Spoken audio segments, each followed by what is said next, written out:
Vamos agora com ele, Ulisses Neto, diretamente de Oxford. Lá está ele. Reino Unido. Tá lá em Oxford, agora que... Tá em Oxford? Oxford tem 1000 anos, sabia? 1000 anos existe. Universidade. Lá onde se formou o nosso querido Ulisses Neto. Sim. Lá em Oxford. E agora ele vai trazer a vacina. Aliás, a vacina lá... Antes do Natal, já vão vacinar o pessoal mais velho, o pessoal dos asilos, né? O pessoal mais idoso. Já está garantida essa vacina, né? Parece que nem da União Europeia, própria Grã-Bretanha vai autorizar essa vacina e acho que vai ser a primeira do mundo a ser...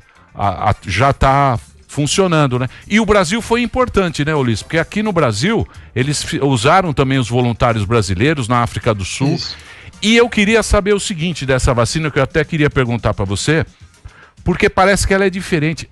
Primeiro vai dar meia dose e depois vai tomar a dose inteira. Você tem essa informação aí da vacina de Oxford? Então, esse ponto, Emílio, que tá todo mundo ainda ressabiado, tentando entender os resultados do estudo. Como você falou, o Brasil foi muito importante na pesquisa da vacina de Oxford, porque o Brasil teve muitos casos, né, ao longo do ano, e por isso as universidades aqui, né, a Universidade de Oxford, a AstraZeneca, que é o laboratório dessa vacina, e não foram só eles, outros países também, outros desenvolvedores procuraram o Brasil, porque tinha um material humano importante, e o Brasil também tem um esquema de vacinação também bastante relevante no âmbito internacional. Mas essa questão da dosagem é que todo mundo ainda está tentando entender, Emílio, porque eles fizeram vários testes. Os resultados que foram divulgados nos últimos dias e que o mundo celebrou, falando em eficácia de até 70%, é uma média destes resultados. E aí o primeiro teste que foi feito, um dos testes que foi feito, melhor dizendo, era com uma primeira dose completa, a segunda dose completa, e a imunidade, a resposta que foi dada positiva, era de que a vacina teria uma eficácia de 60% e 62%. Quando a dose foi alterada, colocando meia dose na primeira aplicação e aí uma dose inteira na segunda aplicação, a eficácia foi muito mais alta, de 90%. Combinando esses dois resultados, é que os britânicos chegaram a esse valor, né, de eficácia de 70%. Então, os resultados ainda não foram publicados em revistas científicas, por exemplo, que tem um padrão específico da divulgação dos dados, explicando metodologia, como o estudo foi feito, e aí outros especialistas que não são ligados diretamente a essa vacina conseguem analisar e dizer, ok, dá para entender o que eles fizeram, então a gente chancela esse resultado também. Isso ainda não aconteceu. Então está todo mundo esperando para ver os resultados oficiais e entender o quanto de fato a vacina de Oxford é eficaz comparada às concorrentes, que já têm resultados muito mais avançados, né, e mais também eficazes, 95% para a Moderna, para a da Pfizer, né? Então tudo isso precisa ser ainda compreendido. Mas como a gente já vem falando, as pessoas certamente já entendem até agora, a vacina de Oxford é considerada que vai mudar o jogo, porque é muito mais barata, a capacidade de distribuição é muito mais simples, né, a necessidade do que está envolvido ali para distribuir a vacina, temperatura de geladeira e por aí vai. E também para o Reino Unido, eles já têm aqui 4 milhões de doses prontas, já estão prontas aqui na geladeira, esperando só a autorização do governo para começar a aplicação. Mas o governo britânico, para esse início da vacinação já em dezembro, está contando muito também com a vacina da Pfizer, que já deu pedido aqui, já entrou com pedido de liberação com os órgãos reguladores britânicos, deve conseguir isso nos próximos dias. E essa vacina, que é mais cara, mas também muito mais eficaz e que tem complexidade logística envolvida, deve ser utilizada nos casos mais importantes, que são as pessoas mais vulneráveis, os idosos que estão em casas de saúde e também as equipes médicas, né, os profissionais de saúde que são a linha de frente desse combate à pandemia, eles precisam receber também a imunização o mais cedo possível. E para fechar, Emílio, aqui no Reino Unido hoje, 2 pontos muito importantes. Primeiro, a comemoração da população sobre a liberação que o governo deu ontem para as pessoas se encontrarem, parentes e amigos, para passarem o Natal juntas. Essas pessoas vão ter aqui no Reino Unido uma janela para poder viajar sem restrições entre o dia 23 e 27 de dezembro. E aí as pessoas de até 3 endereços diferentes vão poder se reunir em um local privado. Isso está sendo muito celebrado pela população, mas os especialistas dizem que é um risco muito grande e o país pode acabar caindo até numa terceira onda.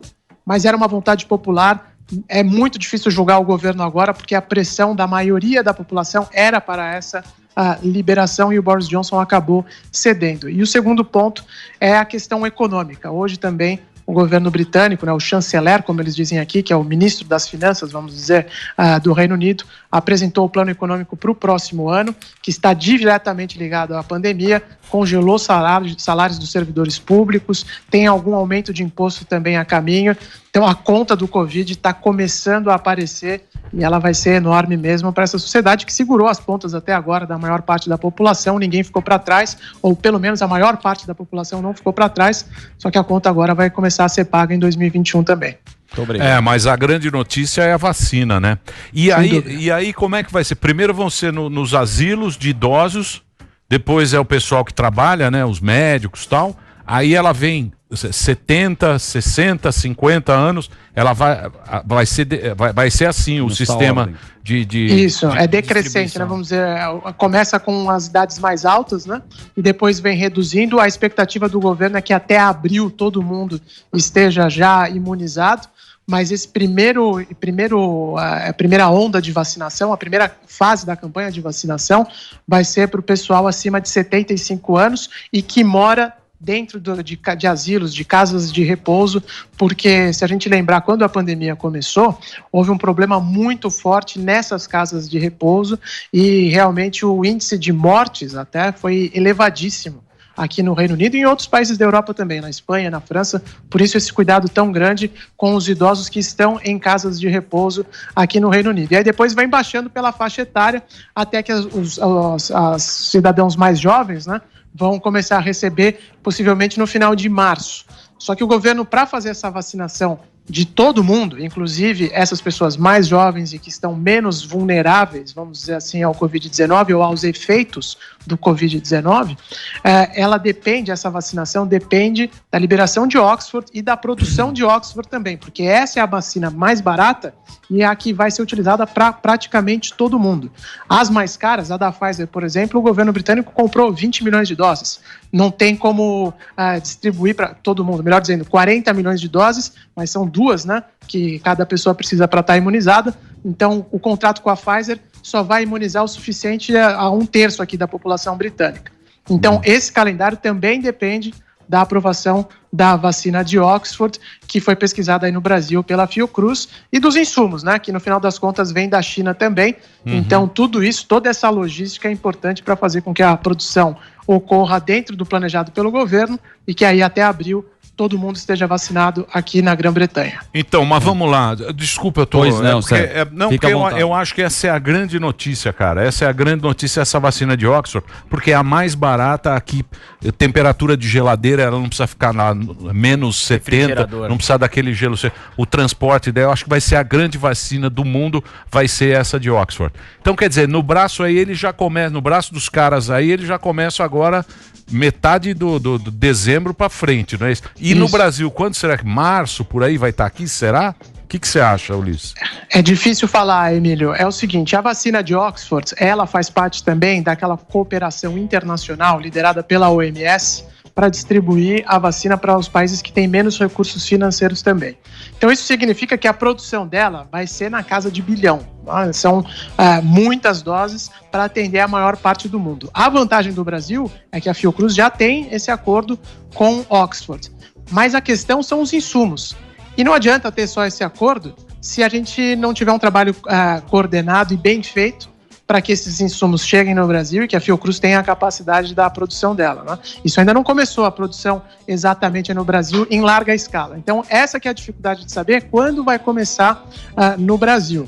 E essa produção também depende do que vai ser importado, como vai funcionar tudo isso e da liberação, é claro, da Anvisa e das autoridades competentes. Então, embora seja uma notícia muito boa, a gente tem que tomar cuidado porque o calendário ainda não está claro. Isso é tudo uma definição que vem sendo apresentada, que vem sendo elaborada pelos governos ao redor do mundo, mas a prática é complicada. A gente viu o que aconteceu aí no Brasil essa semana, todo mundo falando sobre os testes que são tão importantes para combater o Covid-19 e que o Ministério da Saúde não conseguiu liberar para os estados e para os municípios. Então essa coordenação é complexa e também não depende só do Brasil. depende dos insumos, da importação e por aí vai. Mas a expectativa é que a transferência de tecnologia ocorra já no primeiro semestre do ano que vem, né? E que o Brasil, além de não precisar dessa transferência de tecnologia completa no início da vacinação, também receba as doses e os insumos necessários para ter início no começo do ano, né? Que é mais ou menos um processo que está acontecendo já em São Paulo na vacina do Butantan com a Sinovac, né? A produção mesmo do Butantan também ainda vai demorar um pouquinho, porque as primeiras doses vêm de importação, os insumos também vêm de importação, mas a expectativa para o começo do ano que vem essas doses também já estarem sendo produzidas aí no Brasil. Boa. No fim, a gente tem que ter um pouco de cautela e manter também as nossas ações individuais, porque a vacina ainda vai demorar algumas semanas para a gente receber, principalmente aqueles que são mais novos e que não estão nos grupos prioritários. Ulisses, obrigado pelas informações, sempre com eloquência. Tem uma informação da mutação do coronavírus através de animais, e na Dinamarca foi anunciado que vão matar 17 milhões de bichos que sofreu uma mutação nessa segunda onda. Você tem alguma informação sobre isso? Olha, essas questões estão sendo muito tratadas com muita cautela, viu, Zuckerman? Porque os casos estão se repetindo. Esse da Dinamarca teve uma repercussão por aqui, e o que os especialistas começaram a dizer é o seguinte: de fato, eles já encontraram algumas variações, e isso é normal, porque o vírus da gripe também, por exemplo, a gente sabe que toda temporada tem uma mutação, a vacina também tem que ser adaptada. Mas uma vez que eles conseguem dominar a cadeia, né, de produção dessa vacina, de identificar qual é o vírus da temporada, a adaptação ela não é assim tão complexa. A dificuldade maior é conseguir fazer a primeira vacina, que é o caso da Coronavac, né, da vacina para o coronavírus de tantos outros laboratórios. Aqui no Reino Unido, o que se comenta é que os animais ainda não são um ponto importante de transmissão do vírus. Alguns casos foram identificados em animais domésticos para a transmissão do vírus, mas a gente ainda não sabe exatamente a origem do coronavírus, né? Se fala muito sobre aquele mercado na região de Wuhan, que teria sido o ponto de transmissão, de início da transmissão do coronavírus, e que teria sido por animais. Mas como as autoridades chinesas também não apresentaram todos os detalhes necessários para entender a origem desse mercado, né, desses animais, como teria acontecido ou não. Como a OMS ainda não conseguiu identificar isso em detalhes e o vírus ainda é muito novo, todas as notícias relacionadas à mutação, aos animais, à transmissão, são ainda num nível bem superficial no que a gente tem acesso, não no que o público tem acesso. O bicho chama vison, é um mamífero, né? Esse bicho que faz pra pele, que eles fazem pra vender. Sim. Isso. Vamos lá, Samir. Tem uma pergunta que é a seguinte: o que tem repercutido do Brasil, seja sobre o coronavírus, seja sobre qualquer outra polêmica aí na Europa, assim, porque a gente fica aqui, os ânimos estão sempre exaltados, né? Mas eu queria ver a visão de quem tá fora, principalmente da comunidade europeia, incluindo a Inglaterra, sobre o nosso caso. A imagem. Tá uma beleza. Tá uma beleza, né? Não, a verdade é que a imagem do Brasil no resto do mundo está em frangalhos já há algum tempo, né? A postura do governo federal, em vários casos, tem feito com que a imagem do Brasil tenha se deteriorado bastante nos últimos tempos. Agora, algumas ações também têm sido ressaltadas dos estados, das iniciativas que estão sendo feitas para conseguir firmar os acordos dentro das necessidades que o Brasil tem com outros laboratórios, que a gente sabe que, como o preço da vacina da Pfizer, da Moderna, essas vacinas estão sendo tratadas como vacinas para o primeiro mundo, porque elas são muito caras e é claro que os países mais ricos vão acabar dominando os estoques nos primeiros meses. Então, o Brasil conseguindo fazer negociações, talvez com a Índia, né? Já abriu essa negociação com a Índia, já tem um acordo com a China, com a Rússia. Isso tem sido utilizado como exemplo aqui na Europa, sim, e os debates sobre como o Brasil, que é um país com recursos limitados, tem feito negociações para conseguir alcançar a vacinação em massa no curto prazo. Mas, via de regra, hoje, existem muitas críticas ao governo federal sobre a condução da vacina, e aí outras questões que a gente já está cansado de saber também. Então, hoje o Brasil realmente está numa posição delicada em relação ao resto do mundo. Perguntas? Você tem, professor? Eu tenho. Queria fazer uma pergunta, porque o Bananinha, o Eduardo Bolsonaro, ele entrou num entreveiro com a questão da embaixada da China por causa do 5G. E, se eu não me engano, não sei como está resolvido aí no Reino Unido, teve também uma briga semelhante. Eu queria que você atualizasse a gente sobre o caso do 5G aí no Reino Unido e tal. Esse foi um tema muito delicado para os britânicos durante o ano de 2020, que ainda não está definido. O governo britânico, num primeiro instante, tinha firmado o acordo com a Huawei. E hoje o 5G já existe aqui no Reino Unido, mais ou menos como no Brasil, em áreas bem limitadas, não é todo mundo que tem acesso ainda, são alguns poucos pedaços da Inglaterra que o 5G funciona. Mas nesse pouco que já funciona, a maior parte das telecoms daqui utiliza equipamentos da Huawei. Então, quando o governo decidiu que iria permitir à China fornecer equipamentos para estabelecer a sua rede 5G, isso foi celebrado pela indústria de telecomunicações, mas muito criticado pelos políticos conservadores. E houve sim uma reviravolta.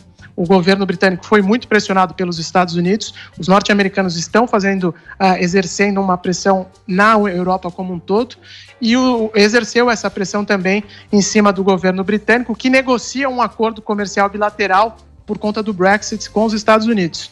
Então, no final desse bojo todo, o governo Boris Johnson acabou voltando atrás e limitou a quantidade de equipamento que a Huawei pode fornecer para a rede 5G do país. Então, isso mostra que o governo britânico também está tomando decisões políticas em relação a essa questão com a China, e existem outros pontos delicados na relação britânica com os chineses por conta de Hong Kong, que foi uma colônia britânica durante tantos anos, no final dos anos 1990 acabou sendo devolvida, né, para a China, mas até hoje o país ainda exerce alguma influência, se não política, mas cultural lá em Hong Kong. Então, tudo isso faz com que os laços entre britânicos e chineses sejam conflituosos, e existe, assim como está acontecendo no Brasil, esse debate forte sobre o 5G, existe aqui no Reino Unido também, e a indústria gostaria de poder operar com a Huawei por questões técnicas, né? A China hoje já tem um 5G muito mais desenvolvido que os Estados Unidos estão atrás nessa batalha, mas por questões políticas e também ideológicas, a pressão exercida fez com que o governo voltasse atrás, e hoje a Huawei está, não diria banida, mas limitada no seu fornecimento para 5G aqui. Boa, obrigado. Valeu, garoto. Valeu. Então, Natalzinho aí, só 3 famílias. Aquele chips. Natalzinho micho, né? Você vai em casa, 3 famílias em endereço privado, não pode ir a pub, né? Tem muita gente que faz ceia de Natal aqui em pub. Esse ano não vai acontecer. A festa de Réveillon também está cancelada, e no Réveillon não vai poder ter essa mistura, né, de pessoas. Então, realmente vai ser um fim de ano bem diferente no Reino Unido. A queima de fogos na London Eye também foi cancelada. Todo mundo sabe que não é um ano normal, 2020. Infelizmente, passamos por isso, mas o que os especialistas aqui dizem é: não podemos dar chance, né, para que uma terceira onda de contaminações ocorra. Aqui na Europa, o pior parece já ter passado nessa segunda onda. A França já está reabrindo de novo, começando a reabrir. O Reino Unido vai reabrir a partir do dia 2 de dezembro. A Espanha, na Catalunha, vários pedaços da Europa começam a se reabrir. Mas existe o risco, enquanto a vacinação em massa não for feita, né, esse risco vai continuar, e por isso todo mundo tem que pegar leve no final do ano, nesses dias que o governo liberou o trânsito de pessoas no Reino Unido. É isso aí, Ulisses. O bom mesmo é que a vacina vai sair, ainda bem, essa é a notícia que deixa a gente mas a gente tem que continuar se cuidando naquele protocolo que a gente sabe que funciona. Máscara. Obrigado, viu, Ulisses? Obrigado aí pela participação. Valeu. Um abração para